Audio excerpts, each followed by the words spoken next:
Hello students, welcome back to my YouTube channel Indian judiciary. आज की video में हम एमपी एक्साइज एक्ट 1915 का चैप्टर 6 करेंगे, जो कि डील करता है लाइसेंसेस, परमिट्स एंड पासेस से, अनुज्ञप्ति, अनुज्ञा पत्र तथा पास। कल की वीडियो में हमने चैप्टर 5 कवर किया था, सेक्शन 27A तक। जिन्होंने अभी तक नहीं देखा है वो जाके देख सकते हैं। चलिए स्टार्ट करते हैं आज का सेशन। जो चैप्टर 6 है हमारा, वो डील करता है सेक्शन 28 टू सेक्शन 33A। वैसे तो सेक्शन 33A ऑमिट कर दिया गया है, तो हमें सेक्शन 33 तक पढ़ना है, ठीक है। लेकिन याद रखिएगा चैप्टर 6 जो है वो डील करता है सेक्शन 28 से 33A तक। Section 28 deals with form and conditions of licence etcetera, अनुज्ञप्ति आदि के प्रारूप और शर्तें। देखिए क्या बोल रहा है section 28, sub section 1। Every permit और पास इशूड और licence granted under this act shall be issued or granted on payment of such fees for such period subject to such restrictions and conditions and shall be in such form and contain such particulars as may be prescribed। मतलब कि जो भी permit, पास या licence जो इस act के अंतर्गत दिया जाएगा उसके लिए फ़ीस देना कंपलसरी होगा और फिक्स्ड पीरियड के लिए वो लाइसेंस होगा। लाइसेंस पर कुछ रिस्ट्रिक्शंस होंगी, कुछ कंडीशंस होंगी। लाइसेंस एक प्रिस्क्राइब्ड फॉर्म में होगा और उसमें स्पेसिफिक डिटेल्स लिखी होंगी, ठीक है। क्या 4 चीज़ों की बात हुई है यहाँ पर सब सेक्शन 1 में? एक तो फीस देना कंपलसरी होगा, सेकंड एक फिक्स्ड पीरियड होगा जिसके लिए लाइसेंस दिया जाएगा, लाइसेंस पर कुछ रिस्ट्रिक्शंस और कंडीशंस होंगी और लाइसेंस जो होगा वो एक प्रिस्क्राइब्ड फॉर्म में होगा और उसमें स्पेसिफिक डिटेल्स लिखी होंगी। फॉर एग्ज़ाम्पल, मान लीजिए एक व्यक्ति ने लिक्वर शॉप खोलने का लाइसेंस अप्लाई किया। उसको लाइसेंस कब मिलेगा? जब उसने फ़ीस पे कर दी हो, ठीक है। लाइसेंस में कंडीशन है कि वो ओनली सिटी एरिया में ही लिक्वर बेच सकता है, तो वो चीज़ कंपलसरी करनी होगी। लाइसेंस का मान लीजिए 1 साल का उसको परमिशन ग्रांट हुआ है, 1 साल के लिए लाइसेंस इशू हुआ है और लाइसेंस के डॉक्यूमेंट में उसका नाम, शॉप का एड्रेस और लिमिट लिखी गई होगी, ठीक है। ये होता है एक फॉर्म और कंडीशन किसी लाइसेंस की। अब देखिए सबसेक्शन 2 क्या बोल रहा है। The conditions prescribed under subsection 1 में require inter alia the licensee to lift for sale the minimum quantity of country spirit or Indian made liquor fixed for his shop and to pay the penalty at the prescribed rate on the quantity of liquor short lifted।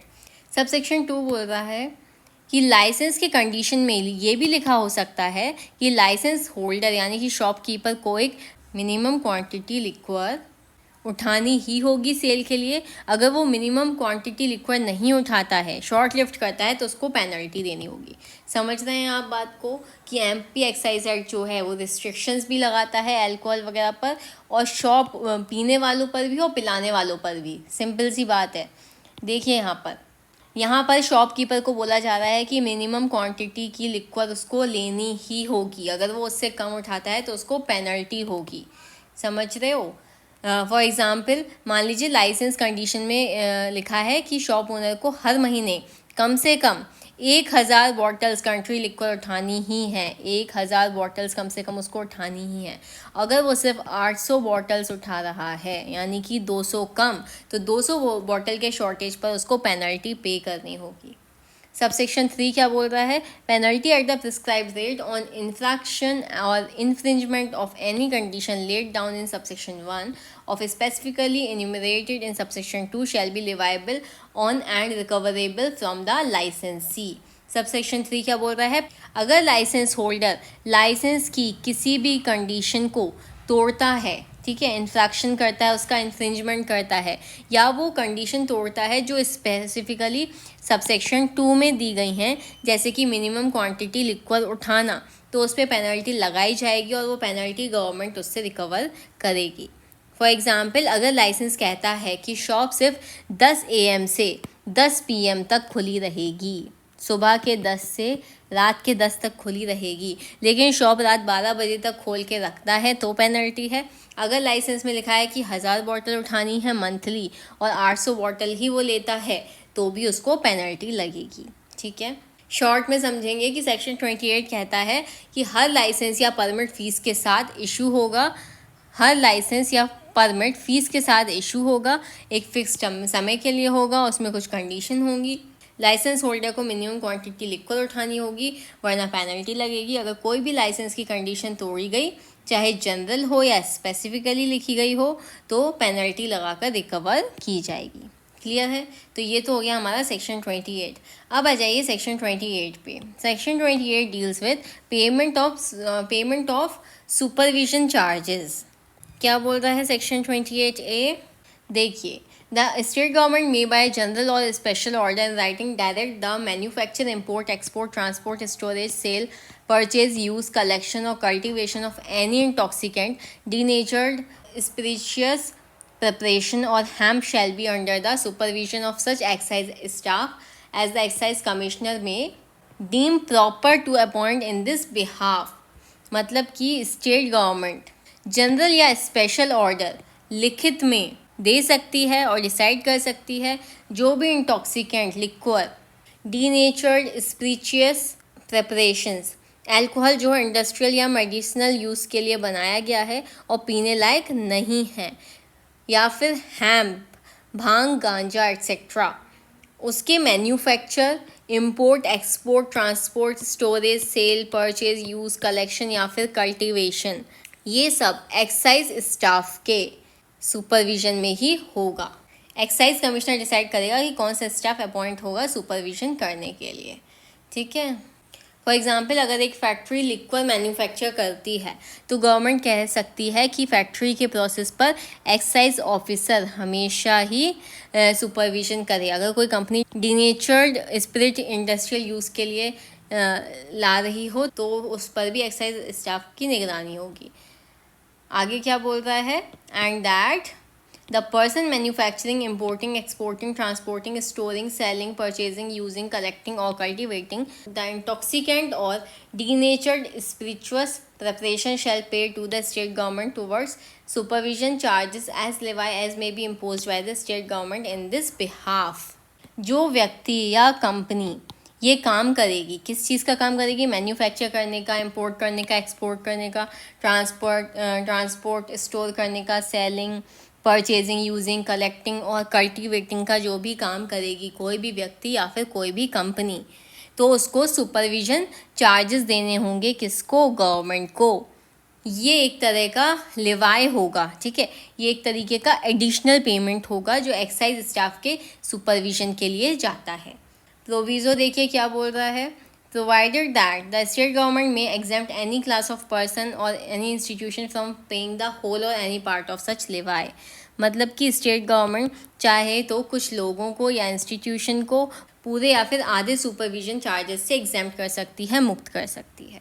ठीक है? अगर for example समझिए कि अगर एक government hospital का example है, ठीक है, गवर्नमेंट हॉस्पिटल मेडिसिनल पर्पस के लिए डीनेचर्ड स्पिरिट यूज़ कर रहा है तो गवर्नमेंट उस हॉस्पिटल को सुपरविजन चार्जेस से एक्सेम्प्ट कर सकती है। शॉर्ट में समझेंगे सेक्शन 28A एक बार फिर से। सेक्शन 28 बोलता है कि लिक्विड डीनेचर्ड स्पिरिट, लिक्विड या फिर डीनेचर्ड स्पिरिट या हैम्प का manufacturing, sale, storage, cultivation etcetera सब एक्साइज स्टाफ के सुपरविजन में होंगे। जो पर्सन या कंपनी ये काम करेगी उन्हें गवर्नमेंट को एक्स्ट्रा चार्जेस देने होंगे, सुपरविजन चार्जेस देने होंगे, लेकिन गवर्नमेंट कुछ लोगों को या फिर इंस्टीट्यूशन को, क्लास ऑफ पर्सन को ऐसा पे करने से एग्जेम्प्ट कर सकती है। ठीक है? पूरी तरीके से या फिर उसका कोई पार्ट एग्जेम्प्ट कर सकती है। चलिए अब आ जाते हैं हम सेक्शन 29 पे, which deals with powers to seek security from licensee. अनुज्ञप्तिधारी से प्रतिभूति लेने की शक्ति।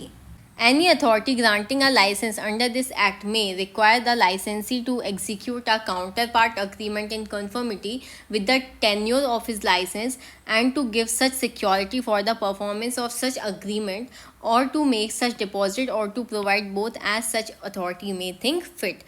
सेक्शन 29 बोल रहा है कि जो भी अथॉरिटी एक्साइज ऑफिसर या लाइसेंसिंग अथॉरिटी लाइसेंस ग्रांट करेगी वो लाइसेंस होल्डर यानी कि लाइसेंसी से एक काउंटर पार्ट अग्रीमेंट साइन करवा सकती है काउंटर पार्ट अग्रीमेंट क्या होता है? एक रिटन कॉन्ट्रैक्ट होता है। काउंटर पार्ट अग्रीमेंट क्या होता है? एक रिटन कॉन्ट्रैक्ट होता है जिसमें लाइसेंस की सारी टर्म्स और कंडीशन लिखी होती हैं जो दोनों पार्टी यानी कि अथॉरिटी एंड लाइसेंसी के राइट्स और ड्यूटीज़ कंफर्म करती हैं। फॉर एग्जांपल, लिक्वर शॉप का लाइसेंस दिया गया, लाइसेंस होल्डर को एक कॉन्ट्रैक्ट साइन करना होगा जिसमें लिखा होगा, ठीक है, कि वो मिनिमम क्वांटिटी लिक्वर लेगा, रूल्स फॉलो करेगा, टाइम पीरियड में ही ऑपरेट करेगा, ये सारी चीज़ें, ठीक है। और लाइसेंस होल्डर को अपना अग्रीमेंट फॉलो करने की गारंटी देनी होगी। ये गारंटी दो तरीके से हो सकती है, ठीक है, दो तरीके से ये गारंटी हो सकती है। एक ये हो सकती है सिक्योरिटी यानी कि प्रॉपर्टी, बॉन्ड, श्योरिटी या गारंटी देना। दूसरा हो सकता है डिपॉजिट, ठीक है, कैश डिपॉजिट करना गवर्नमेंट के पास, या फिर बोथ, दोनों चीज़ें।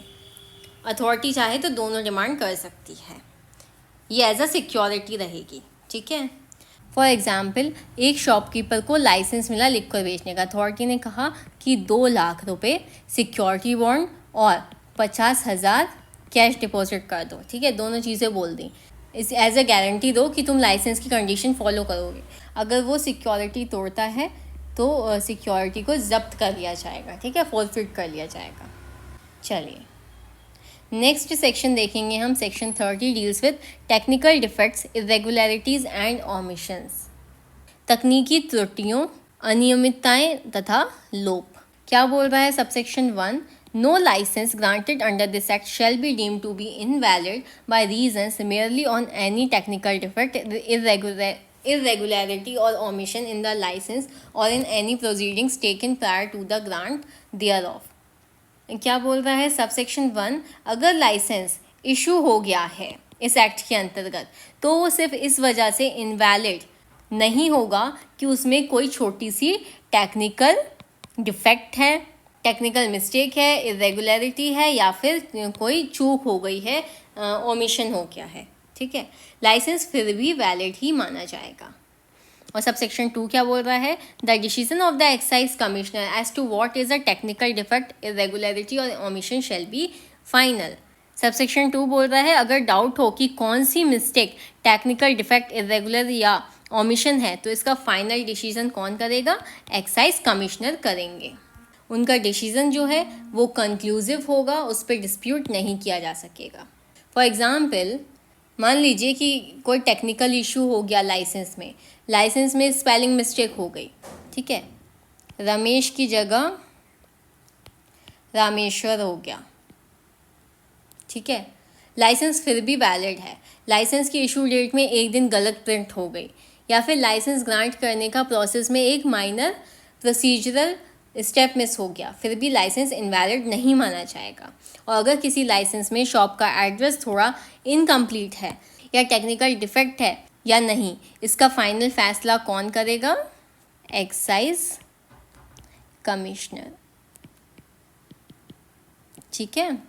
चलिए नेक्स्ट सेक्शन देखेंगे। Section 31 deals with power to cancel और सस्पेंड लाइसेंस एट्सेट्रा। लाइसेंस इत्यादि को कैंसिल और सस्पेंड करने की power. Subject to such restriction as the state government may prescribe, the authority granting any license, permit or pass under this act may cancel or suspend it. Licensing authority जो licence permit करती है या grant करती है या पास करती है, ठीक है, उससे कैंसिल या सस्पेंड कर सकती है। कौन? Licence authority. क्लॉज ये क्या बोल रहा है? If any duty or fee payable by the holder thereof he not duty paid. अगर लाइसेंस होल्डर अपनी ड्यूटी या फ़ी पे नहीं करता है, ठीक है, तो भी उसका लाइसेंस जो है वो कैंसिल या फिर सस्पेंड हो सकता है। क्लॉज बी क्या बोल रहा है? In the event of any breach by the holder there of or by an of his servant or by any one action on his behalf with his express or implied permission of any of the terms or condition there of. अगर licence holder उसके servants या कोई भी person उसके behalf पे उसकी express या implied permission से लाइसेंस की कंडीशन तोड़ता है, ठीक है, तो ये हो जाएगा breach of terms and condition, ठीक है, तो उसका लाइसेंस रद्द किया जा सकता है। Clause C, if the holder thereof or any of his servant or any one action on his behalf with his express or implied permission is convicted of any offence under this act or any other law for the time being in force relating to revenue, or of any offence under the Dangerous Drugs Act 1930, under the Indian Merchandise Marks Act 1889, or under any section which has been introduced into the IPC, यानी कि अब भारतीय न्याय संहिता section 3 of that act. तो clause C बोल रहा है अगर लाइसेंस होल्डर, उसका सर्वेंट या कोई और उसके एक्सप्रेस या फिर इम्प्लाइड परमिशन से कन्विक्ट हो जाता है किसी भी एक्ट के अंतर्गत ऑफेंसेस के लिए, चाहे वो एक्साइज एक्ट हो या रेवेन्यू लॉस के अंतर्गत हो, चाहे वो डेंजरस ड्रग्स एक्ट के अंतर्गत हो, चाहे वो इंडियन मर्चेंडाइज मार्क्स एक्ट के अंतर्गत हो, या फिर वो आईपीसी के रिलेवेंट प्रोविजन के अंतर्गत हो, ठीक है, तो भी उसका जो कैंसिल वो लाइसेंस है वो कैंसिल किया जा सकता है। ठीक है, सी डील करता है कन्विक्शन से। Clause D, if the holder thereof is convicted of any cognizable and non bailable offence, अगर लाइसेंस होल्डर किसी गंभीर और नॉन बेलेबल क्राइम से कन्विक्ट हो जाए, ठीक है, तो convicted of cognizable and non bailable offence. Clause E, if the holder thereof is punished for any offence referred to in clause 8 of section 167 of the C Custom Act, C Custom Act के अंतर्गत section 167 के clause 8 में जो refer किया गया है अपराध, ठीक है, उसके लिए वो पनिश किया जाता है, कन्विक्ट हो जाता है। अगर लाइसेंस होल्डर सी कस्टम एक्ट के क्लॉज 8 में पनिश हुआ है तो भी उसका लाइसेंस रद्द किया जा सकता है। फॉर एग्जाम्पल, उसने गुड्स इलीगली स्मगल किए और कस्टम में पनिश हुआ। Clause F, where a licence permit और pass been granted on the application of the holder of any lease granted under section 18 on the requisition in writing of such lessee, अगर licence किसी lease holder के application पर दिया गया था और अब लीज होल्डर लिखित रिक्वेस्ट करे तो लाइसेंस कैंसिल हो सकता है, ठीक है, ऑन रिक्विजिशन ऑफ लेसी। और लास्ट क्लॉज बोल रहा है इसका, if the condition of the licence permit और pass provide for such cancellation और सुपरविजन एट विल, ये विल की बात कर रहा है, इच्छा की बात कर रहा है। अगर लाइसेंस के टर्म्स ही में लिखा है कि गवर्नमेंट चाहे तो कैंसिल सस्पेंड कर सकती है अपनी इच्छा के अनुसार, तो भी लाइसेंस को कैंसिल किया जा सकता है। अब देखिए subsection 1A, Before making an order cancelling or suspending a license, permit or pass under subsection 1, the authority aforesaid shall record in writing the reason for the proposed action, furnish to the holder thereof a brief statement of the same, and afford him a reasonable opportunity of being heard. Subsection 1 के अंतर्गत किसी भी licence को suspend करने से पहले या फिर कैंसिल करने से पहले एक आदेश बनाना होगा, उसमें अपने लिखित कारण रिकॉर्ड करने होंगे, लाइसेंस होल्डर को एक ब्रीफ स्टेटमेंट देना होगा रीजंस का, लाइसेंस होल्डर को reasonable opportunity of being heard देना होगा, ठीक है, सुनवाई का मौका देना होगा। उसके बाद ही लाइसेंस को रद्द किया जा सकता है, कैंसिल किया जा सकता है। Where a license, permit or pass held by any person is cancelled under clause A, clause B, clause C, clause E of subsection 1, the authority aforesaid may cancel any other license, permit or pass granted to such person under this act or under any other law for the time being in force relating to excise revenue or under the OPM Act 1878। अगर licence subsection 1 के clause A, B, C और E, कौन कौन से थे A, B, C और E, एक तो non payment of duty, breach of terms and condition, conviction under these acts और पनिशेबल अंडर सी कस्टम्स एक्ट, ठीक है, तो जहाँ पर भी इन 4 क्लॉज के अंतर्गत लाइसेंस को कैंसिल किया गया है तो अथॉरिटी उस व्यक्ति के और भी लाइसेंसेस जो एक्साइज एक्ट और ओपीएम एक्ट या रेवेन्यू लॉस के अंतर्गत दिए गए हैं कैंसिल कर सकती है। सबसेक्शन 3 क्या बोल रहा है, the holder of a licence permit और pass shall not be entitled to any compensation for its cancellation or suspension nor to the refund of any fee paid or deposit made in respect thereof. Licence cancel और suspend होने पर compensation claim नहीं कर सकता, जो fees या deposit दिया गया था उसका रिफंड भी नहीं मिलेगा, ठीक है। क्या बोल रहा है सबसेक्शन 3 कि लाइसेंस कैंसिल या फिर सस्पेंड होने पर कोई भी फ़ी रिफंड नहीं की जाएगी और कोई भी कॉम्पनसेशन क्लेम नहीं कर सकता है। Subsection 4, where a license is cancelled under clause A, clause B, clause C or clause E of subsection 1, the fee payable for the balance of the period for which such license would have been current but for such cancellation or suspension may be recovered from the ex licensee as excise revenue। क्या बोल रहा है subsection 4 का clause A कि अगर licence clause A B C और E के अंतर्गत कैंसिल या सस्पेंड हुआ तो रिकवरी ऑफ बैलेंस फ़ी, जो पीरियड लाइसेंस चलना था उसके लिए बैलेंस फ़ी एक्साइज रेवेन्यू के रूप में एक्स लाइसेंसी से रिकवर कर ली जाएगी। और क्लॉज बी बोल रहा है the collector may take the grant under management or resell it at the risk and loss of the ex-licensee, but profit realized by such management or resale which is not in excess of the amount recovered under clause A for such period shall be paid to the ex-licensee। लेकिन जो profit निकलता है resale से या फिर management से, जो clause में रिकवर होने वाली अमाउंट से ज़्यादा नहीं है, वो एक्स लाइसेंसी को वापस मिलेगा। ठीक है, शॉर्ट में एक बार फिर से समझेंगे कि सेक्शन 31 जो है वो कहता है कि लाइसेंसिंग अथॉरिटी जो है वो लाइसेंस को क्या कर सकती है, कैंसिल कर सकती है और सस्पेंड कर सकती है। क्या चीज़ें हैं कि ड्यूटी फी ना दी हो, breach of terms or condition हो, कन्विक्शन हो अंडर दीज एक्ट्स, या फिर कॉग्निजेबल और नॉन बिलेबल ऑफेंसेस के लिए कन्वर्ट किया गया हो, या फिर सी कस्टम एक्ट के अंदर पनिशेबल हो, लेसी के कहने पर भी लाइसेंस जो है वो कैंसिल हो सकता है, और एट विल यानी कि इच्छा के अनुसार भी कैंसिल या सस्पेंड हो सकता है अथॉरिटी के द्वारा। लेकिन कैंसिल या सस्पेंड करने से पहले अथॉरिटी को क्या करना होगा, एक ऑर्डर बनाना होगा और उसमें अपने रीजंस रिकॉर्ड करने होंगे, एक ब्रीफ स्टेटमेंट देना होगा लाइसेंस होल्डर को और रीज़नेबल अपॉर्चुनिटी देनी होगी सुनवाई की।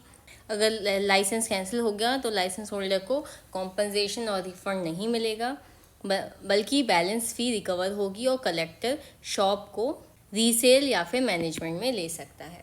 ठीक है, तो ये हो गया हमारा सेक्शन 31, इतना ही इम्पोर्टेंट था, याद रखने लायक।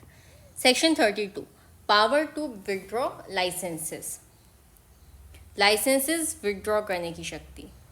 Whenever the authority which granted any license under this act considers that such license should be withdrawn from any cause other than those specified in section 31, it shall remit a sum equal to the amount of the fees payable in respect thereof for 15 days and may withdraw the license either on the expiration of 15 days notice in writing of its intention so to do or forthwith without notice।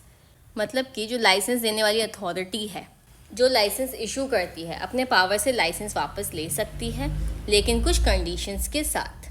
अगर licence देने वाली authority को लगता है कि licence को वापस ले लेना चाहिए, विड्रॉ करना चाहिए, और सेक्शन 31 कैंसिलेशन फॉर मिसकंडक्ट और ब्रीच एट्सेट्रा में दिए गए रीजंस के अलावा हो, मतलब यहाँ नॉर्मल और स्पेशल सिचुएशन दोनों कवर हो रही हैं। अगर लाइसेंस वापस लिया जाता है तो अथॉरिटी 15 दिन के बराबर रकम लाइसेंसी को वापस करनी होगी, रिफंड देना होगा। ठीक है, लाइसेंस विड्रॉ करने के 2 तरीके हैं। अथॉरिटी 15 दिन पहले एक रिटन नोटिस देगी कि लाइसेंस वापस लिया जा रहा है, या फिर अथॉरिटी बिना नोटिस दिए भी तुरंत लाइसेंस वापस ले सकती है। सबसेक्शन 2 क्या बोल रहा है, if any licence be withdrawn under clause H of subsection 1, the aforesaid authority shall in addition to remitting such sum of as a aforesaid pay to the licensee, such further sum by way of compensation as the excise commissioner में direct। तो subsection 2 बोल रहा है अगर कोई licence withdraw कर लिया गया है अंडर क्लॉज बी है यहाँ पर, ठीक है, clause B of subsection 1, subsection 1 के अंतर्गत अगर कोई लाइसेंस विड्रॉ कर लिया गया है तो अथॉरिटी यानी कि बिना नोटिस के, क्लॉज बी में क्या दिया गया है, विदाउट नोटिस, तो अगर लाइसेंस बिना नोटिस के वापस लिया गया तो फीस क्या 15 दिन वाला रिफंड देने के अलावा अथॉरिटी को लाइसेंस को एक्स्ट्रा कॉम्पनसेशन भी देना पड़ेगा, जो एक्साइज कमिश्नर डिसाइड करेगा। ठीक है। और सबसेक्शन 3 क्या बोल रहा है इसका, when a licence is withdrawn under subsection 1 any fee paid in advance to deposit made by the licensee in respect thereof shall be refunded to him after deducting the amount if any due to the government. जब licence withdraw होता है, चाहे clause A के तहत या फिर clause B के तहत, तो अगर लाइसेंसी ने एडवांस फीस या डिपॉजिट किया है तो वो भी वापस मिलेगा, लेकिन उसमें से पहले गवर्नमेंट के ड्यूज़ जो हैं, जो बचे होंगे, वो डिडक्ट कर लिए जाएंगे। ठीक है, तो ये हो गया हमारा सेक्शन 32। अब देखते हैं section 33 deals with surrender of licences, यानी कि अनुज्ञप्ति का अभ्यर्पण। Any holder of a licence granted under this act to sell an intoxicant may surrender his license on the expiration of 1 month's notice in writing given by him to the collector of his intention to surrender the same, and on payment of the fee payable for the license for the remainder of the period for which it would have been current put for such surrender। यानी जो भी व्यक्ति लाइसेंसी के पास intoxicant जैसे शराब, Todi, hemp etcetera बेचने का लाइसेंस है, वो अपना लाइसेंस खुद से सरेंडर यानी कि वापस करने का ऑप्शन रख सकता है।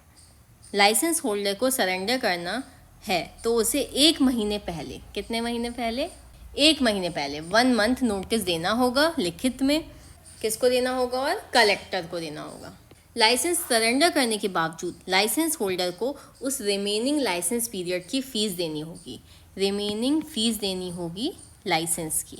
मतलब अगर लाइसेंस 1 साल के लिए और 6 महीने 1 साल के लिए लिया था और 6 महीने बाकी थे, तो सरेंडर करने पर उसे 6 महीने की लाइसेंस फी पे करनी होगी। प्रोविज़ो क्या बोल रहा है, provided that if the excise commissioner is satisfied that there is sufficient reason for surrendering a licence, he may remit to the holder thereof to the sum so payable on surrender or any portion thereof।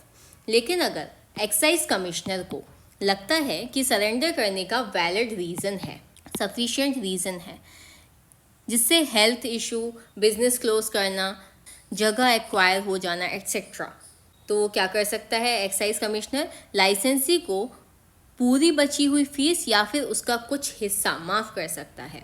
मतलब कि remission, पूरा या partial refund फी माफ़ कर सकता है। कौन, excise commissioner को ये पावर है। और सबसेक्शन 2 बोल रहा है, subsection 1 shall not apply in case of any licence granted under section 18। Section 18 वाले लाइसेंस जो मोस्टली एक्सक्लूसिव प्रिविलेज लाइसेंसेस होते हैं, like monopoly to sell intoxicant in a certain area, उसको सरेंडर करने का ऑप्शन अवेलेबल नहीं होगा। फॉर एग्ज़ाम्पल, रमेश के पास एक बार का लाइसेंस है जो कब तक वैलिड है, एग्जाम्पल से समझेंगे। रमेश के पास एक बार का लाइसेंस है जो अप्रैल 2025 तक वैलिड है। रमेश को जनवरी 2025 में बिजनेस बंद करना है। बंद कब करना है उसे, जनवरी 2025 में, तो उसे दिसंबर 2024 में, यानी कि 1 महीने पहले दिसंबर 2024 में क्या करना होगा, कलेक्टर को एक रिटन नोटिस देना होगा और उसे अप्रैल तक की बची हुई लाइसेंस फ़ी पे करनी होगी। ठीक है, यानी कि जनवरी से अप्रैल तक की।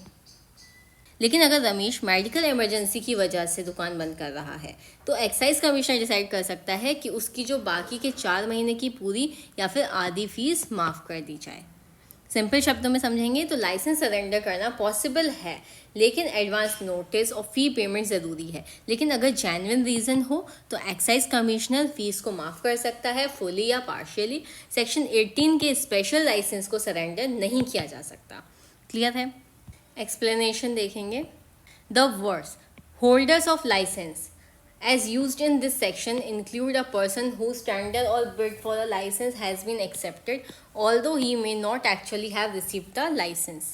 एक्सप्लेनेशन दिया है, वो क्लैरिफाई करता है कि होल्डर्स ऑफ लाइसेंस शब्द का मतलब क्या है। चलिए इसको देखते हैं। The word holders of licence as used in this section, यानी कि होल्डर ऑफ लाइसेंस सिर्फ वही नहीं है जिनके पास फिजिकल लाइसेंस आ चुका है, यानी लाइसेंस का होल्डर उनको भी माना जाएगा जिनका टेंडर बिड एक्सेप्ट हो चुका है। क्या एक्सेप्ट हो चुका है? टेंडर या फिर बिड, चाहे उनको अभी actual licence document physical issue ना हुआ हो। टेंडर और बिड का क्या मतलब होता है? जब गवर्नमेंट लाइसेंस देने के लिए ऑक्शन, नीलामी या टेंडर बुलाती है और कोई व्यक्ति उसमें बिड लगाता है, अगर उसकी बिड एक्सेप्ट हो गई तो वो व्यक्ति भी लाइसेंस होल्डर की कैटेगरी में आ जाता है। क्यों इम्पोर्टेंट है ये? ताकि वो व्यक्ति लाइसेंस के राइट और ड्यूटीज से बच ना सके, सिर्फ इस वजह से कि उसके हाथ में अभी तक लाइसेंस डॉक्यूमेंट नहीं आया। मतलब once bid accepted responsibilities start हो जाती हैं। ठीक है, और जो सेक्शन 33A है वो ऑमिट कर दिया गया है, हटा दिया गया है। तो यहाँ पर हमारा चैप्टर 6 जो है वो कंप्लीट हो गया है। मिलते हैं नेक्स्ट वीडियो में। वीडियो पसंद आई हो तो please do like share subscribe. Thank you for watching.